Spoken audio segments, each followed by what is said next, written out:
शुक्रिया अदा करता हूँ लोगों का, बहुत बार शुक्रिया अदा करता हूँ लोगों का जिन्होंने ये मैंडेट दिया है, और आपके ज़रिए उन तक ये बात पहुँचाना चाहूँगा कि इस मैंडेट की कदर की जाएगी और उसी तरह की नुमाइंदगी की जाएगी पार्लियामेंट में जिस चीज़ के लिए उन्होंने ये मैंडेट दिया है। सर, उमर अब्दुल्ला ने ट्वीट किया, आपको मुबारकबाद दी है उन्होंने, तो कहा है कि मैं आपका साथ वहाँ तो नहीं दे सकूंगा, मैं चाहता था क्या आप आवाज़ उठाएंगे? मैं चाहता था कि वही इसी तरह का उनका ट्वीट मैं उमर अब्दुल्ला साहब के लिए करूँ, उनको मुबारकबाद पेश करूँ।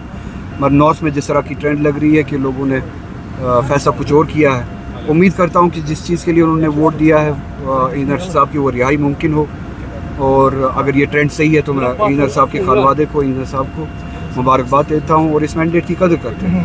आपके मंशूर जो है अलग है, जिस तरह से पानी बिजली सड़क के लिए आपने वोट नहीं मांगे थे, क्या पहली बात होगी जो पार्लियामेंट में जो उठाएंगे? जो हमसे छीना गया उसकी वापसी के लिए, और ये बताया कि हम उन फैसलों को कबूल नहीं करते जो 5 अगस्त को लिए गए, और पूरी शिद्दत के साथ ये बात पार्लियामेंट में पहुंचाई जाएगी और उसके रिटर्न के लिए, उसकी वापसी के लिए बात। रोला साहब, आपकी आइडियोलॉजी ऑटोनॉमी की बेसिस पर है, तो उस पर आपका टेक जानना चाहेंगे, क्या स्टिल वो एग्जिस्ट करती है या मतलब एक रात में क्या बदल सकता है? आपका ये सवाल मैं समझ नहीं पा रहा हूँ। मैंने जिस बात के लिए मैंडेट मांगा है, एक रात में वो बात बदल नहीं सकती है। जिस आइडियोलॉजी के लिए लोग निकले और मैंडेट दिया है, मैं उस आइडियोलॉजी के लिए अमल पैरा हूँ, उसकी कदर करता हूँ। इस मैंडेट के बाद मेरी जिम्मेदारी बढ़ जाती है उस पर काम करने के लिए, इंशाअल्लाह रहमान शिद्दत से मदद से ने डिफीट अपनी एक्सेप्ट की, उस पर क्या कहेंगे आप?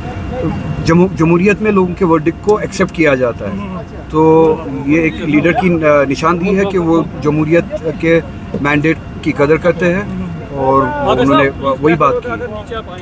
वहाँ पे काम है निकलते वक्त। सर आप कंटिन्यू कीजिए सर, जिस तरह से निकलते वक्त, जिस तरह से अभी सर लास्ट वन क्वेश्चन, जिस तरह से अभी एनडीए की तरफ से और जो इंडिया अलायंस की तरफ से बताया जाता है कि नेक मुकाबला चल रहा है, क्या आपको लगता है कि इस बार अपोजिशन स्ट्रांग होगी अगर बीजेपी? लगता नहीं है, स्ट्रांग हो रही है।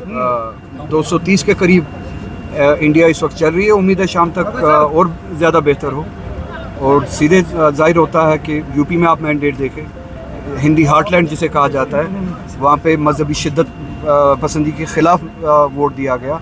ये हौसला अफजा बात है, अपोजिशन बहुत मजबूत है। उम्मीद है कि शाम तक ये अपोजिशन ना रहे, और शायद इंशाअल्लाह रहमान इस मुल्क की हुकूमत जो है। रोला साहब, जो लोग जेलों में नौजवान कश्मीरी, क्या उनकी आवाज़ रुहला बनेंगे पार्लियामेंट में? बिल्कुल बनेंगे, बिल्कुल बनूंगा। उसी चीज़ के लिए मैंडेट लिया है, इंशाल्लाह उससे पूरा होगा। डिसअपॉइंटमेंट है कि इंडिया ब्लॉक वो नहीं कर पाई जिसकी उम्मीदें की जा रही थी। मतलब आपने क्या उम्मीद की थी? उम्मीद की थी कि इंडिया ब्लॉक जीतेगा। इंडिया ब्लॉक इस वक्त 330 से ऊपर जा रही है। डिसअपॉइंटमेंट है कि कम नहीं, बहुत अच्छा काम कर रही है। यूपी में आप देखिए, दूसरी रियासतों में आप देखिए, बीजेपी के खिलाफ मैंडेट जा रहा है। बीजेपी ने बजाते खुद इलेक्शन हारा है, मेजॉरिटी मार्क में क्रॉस नहीं किया है। शाम तक इंतजार कीजिए, शायद नतीजे। Best of luck sir.